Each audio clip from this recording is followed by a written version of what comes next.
Assalamualaikum warahmatullahi wabarakatuh. Selamat malam teman-teman. Apa kabar kalian semua? Semoga tetap dalam keadaan sehat walafiat ya. Dan tentunya dalam lindungan Allah Subhanahu wa taala. Di kesempatan pada malam hari ini aku mau menceritakan sebuah kisah pendakian yang mana di sini pendaki ini mengalami teror sampai-sampai disesatkan. Disesatkan di mana? Tentu saja disesatkan saat dia mendaki di Gunung Merbabu. Jadi kisah ini aku ambil dari media sosial Twitter yang ditulis oleh @efekkiranti. Seperti apa sih ceritanya dan keseramannya serta keseruannya? Nah, sebelumnya maaf nih kalau ceritanya nanti sedikit berantakan. Sebelum masuk ke isi ceritanya pun, di sini aku mau jelasin beberapa hal. Yang pertama, semua cerita yang ada di cerita ini murni pengalaman pribadi dari si penulis dan tanpa bumbu sama sekali. Yang kedua, beberapa nama yang ada di dalam cerita sudah disamarkan supaya menjaga privasi dari para orang yang mengalaminya.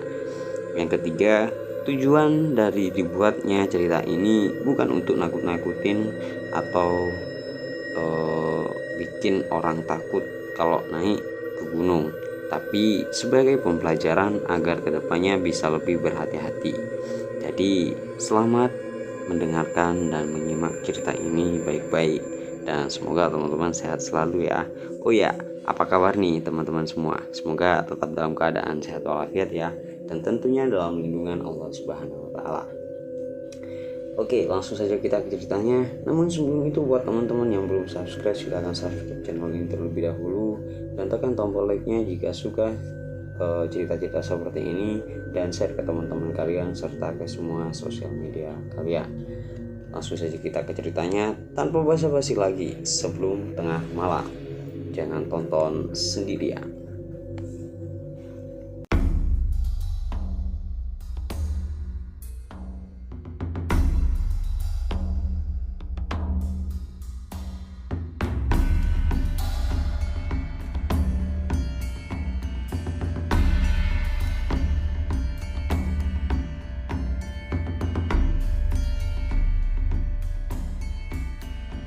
Oke, di sini aku akan menceritakan sebagai Rian.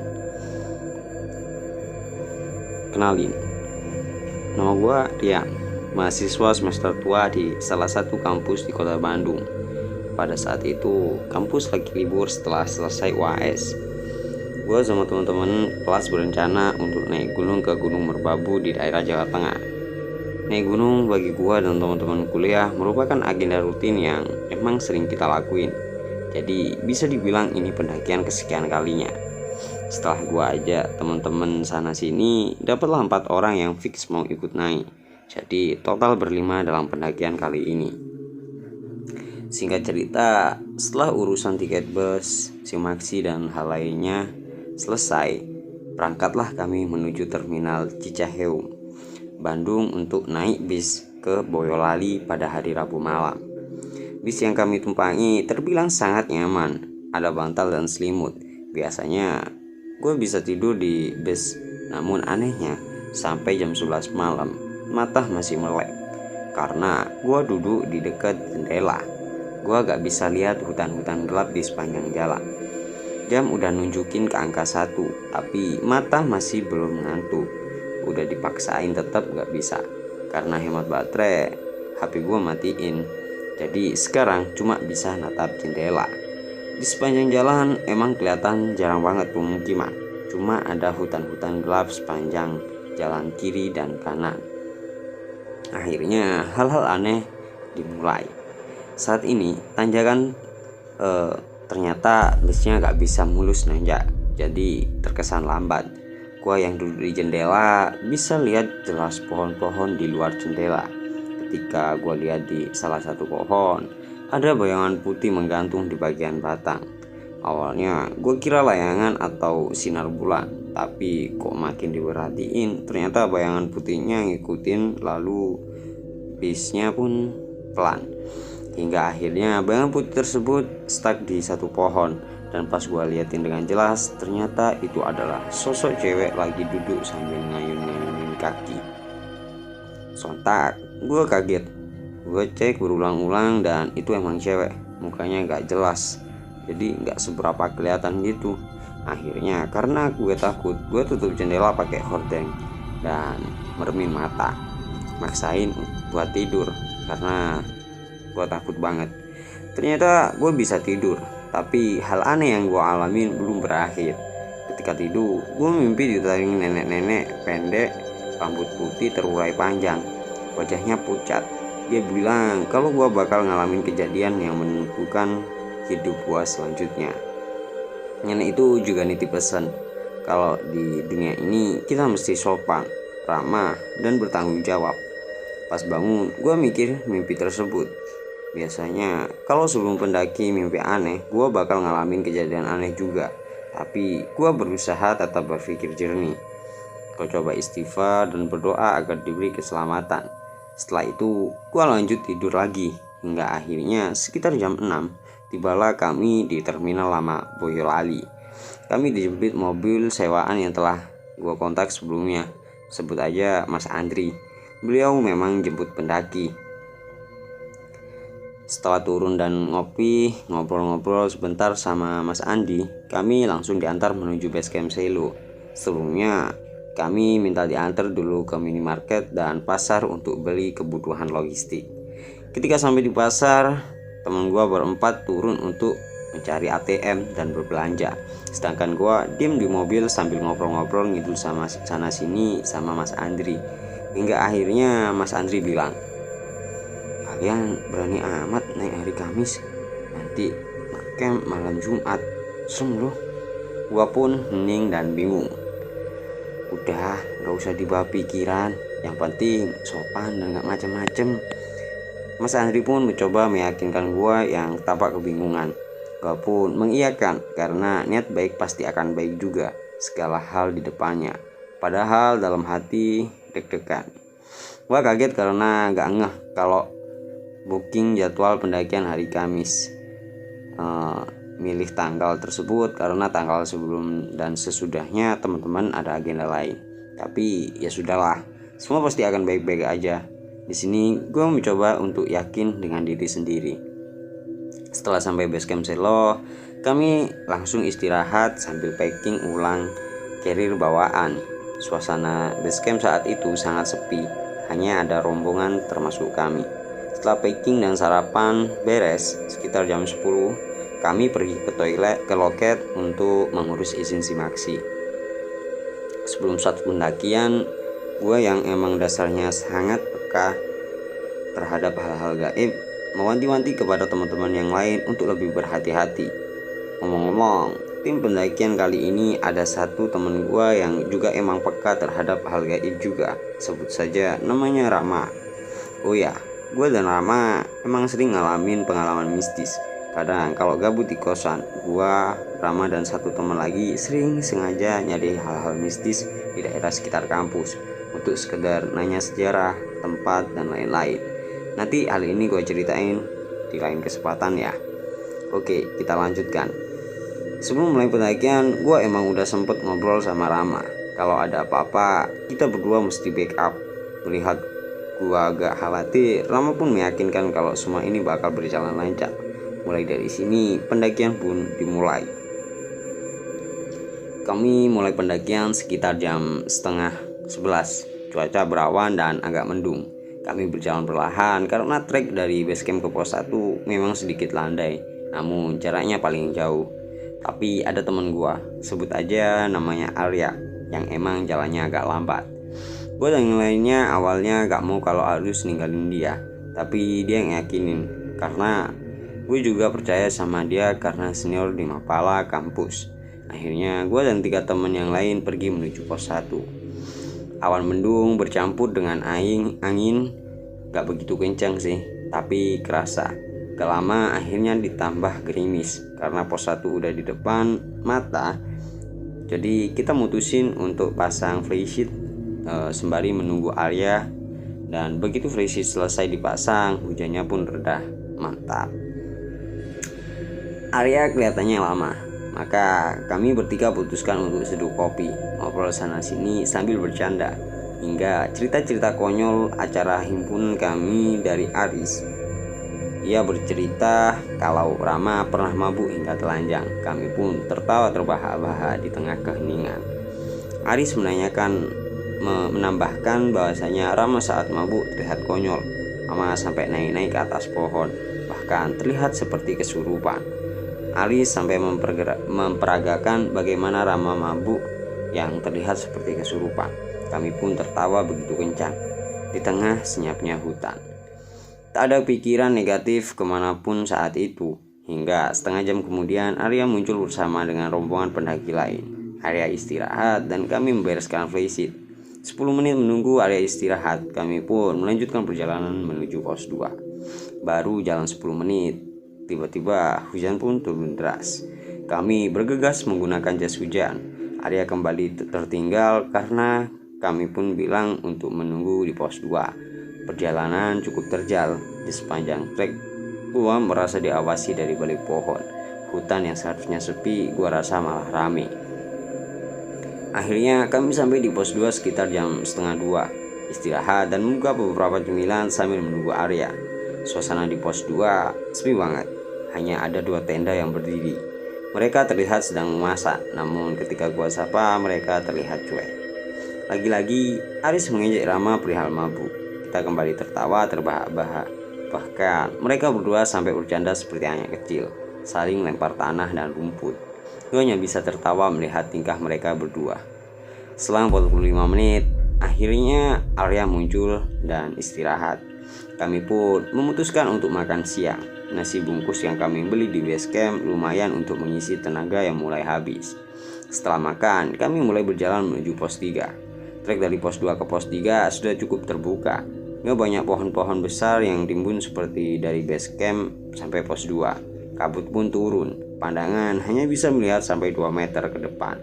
Gelap kabut mengiringi perjalanan kami menuju pos 3. Sekitar 1 jam berjalan, kami pun sampai di pos 3. Ketika baru duduk untuk istirahat, gue melihat ada monyet yang ukurannya sangat besar. Gak seperti ukuran monyet pada umumnya. Anehnya, lagi gak ada yang ngelihat selain gue pada saat itu. Bahkan Rama pun gak melihat adanya monyet. Monyet itu mondar mandir dan melompat-lompat hingga akhirnya monyet tersebut menghilang. Tiba-tiba gue coba untuk terus berpikir positif, menganggap kalau monyet yang barusan gue lihat adalah ilusi. Setelah selesai beristirahat sekitar jam 3, kami mulai kembali perjalanan. Trek mulai curam dan menguras tenaga. Cuaca yang tadinya mendung kali ini menjadi terang benderang. Kami pun berpapasan dengan para pendaki yang turun. Di sini kami sempat ngobrol dan katanya di Sabana 1 hanya ada 2 tenda yang berdiri. Itu pun pendaki yang mau turun karena trek yang berat. Akhirnya kami terpisah. Saya ada di depan dan sampai di Sabana 1 sekitar jam 4 lebih. Tak lama kemudian Rama dan Aris sampai. Arya ditemani teman gue yang satunya, Rohman. Ya, selama nungguin mereka, gue bertiga berdiskusi mau ngecamp di mana, antara Sabana 1 atau Sabana 2. Matahari hampir terbenam. Arya dan Rohman sampai di Sabana 1 sekitar jam 5 lewat. Akhirnya kita berlima diskusi mau camp di Sabana 1 atau 2. Dan di sini setelah kita diskusi panjang, akhirnya dengan berbagai pertimbangan karena fisik kami berlima masih kuat, kami sepakat untuk mendirikan tenda di Sabana 2. Perjalanan ke Sabana 2 butuh waktu sekitar 45 menit dengan trek yang lumayan curam. Ketika kami mulai akan berjalan, tiba rombongan yang sebelumnya kami bertemu di pos 1. Mereka berencana camp di Sabana 1. Setelah pamit, kami mulai berjalan menuju Sabana 2. Kali ini gue di posisi paling belakang, sambil mengambil beberapa footage atau gambar untuk kejar waktu supaya sampai Sabana 2 gak begitu gelap. Ternyata selama perjalanan kami bertemu rombongan pendaki yang juga berniat untuk mendirikan tenda di Sabana 2. Setengah jam kemudian kami sampai di Sabana 2. Kira-kira jam 6 kami tiba. Hanya ada 1 tenda yang berdiri di sana. Suasananya cukup sepi banget. Mau bobok siang.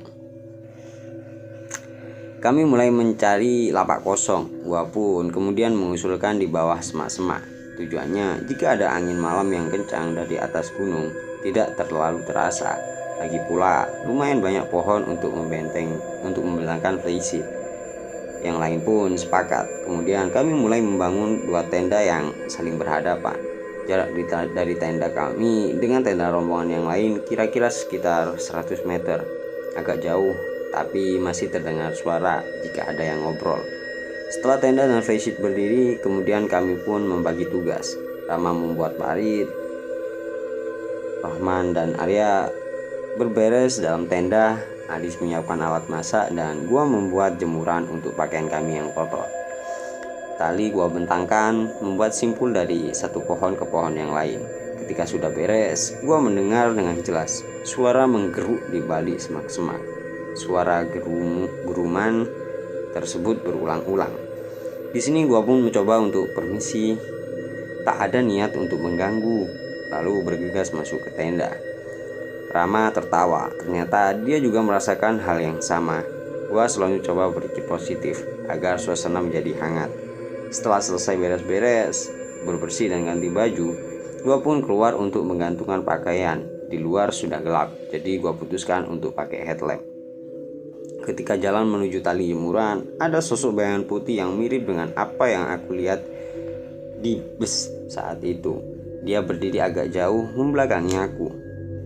"Woi, ini masih sore," gumamku dalam hati. Setelah menggantungkan pakaian, gua pun buru-buru masuk lagi ke dalam tenda. Melihat gua yang terlihat cemas, Rama pun bilang kalau mereka gak ganggu. Gua pun percaya, mungkin emang lagi apa saja. Setelah itu, kami pun masak-masak sayur sop dan kangkung yang kami beli dari pasar langsung dieksekusi dengan mantap oleh Rahma. Sambil menunggu nasi dan sayur matang, kami pun ngobrol-ngobrol ngalor ngidul dari tenda ke tenda. Aris lagi-lagi mengejek Rama. Itu masih membuat kami tertawa puas. Tapi di antara gelak tawa kami, gua ngedenger rintihan dengan samar-samar. Suaranya terdengar dari arah kanan tenda kami. Gua pun langsung motong tawa dari teman-teman yang lain. "Riz, jangan bercanda kayak gitu dong." Mereka terdiam.